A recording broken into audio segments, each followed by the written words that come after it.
Силният характер не се доказва с думи. Доказва се, когато ти е трудно. И въпреки това продължаваш.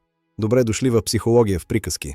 В една висока планина имало малък камък. Всеки ден вятърът го блъскал, дъждът го удрял, слънцето го напуквало.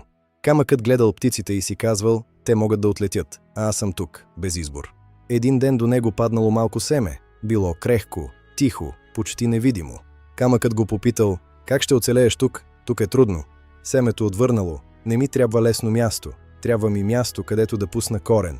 Минали дни, после седмици, после години. Вятърът идвал пак, дъждът идвал пак, слънцето горяло пак, но семето не избягало. То пуснало корени, изправило се и станало дърво. Един ден камъкът го погледнал и казал, ти си силно, защото си пораснало. Дървото отвърнало, не, пораснах, защото останах, когато ми беше трудно. Камъкът замълчал и тогава разбрал нещо, което много хора разбират късно. Характерът не се изгражда, когато животът е удобен. Характерът се изгражда, когато не избягаш от това, което трябва да изградиш. Не ставаш силен, като чакаш да ти стане лесно.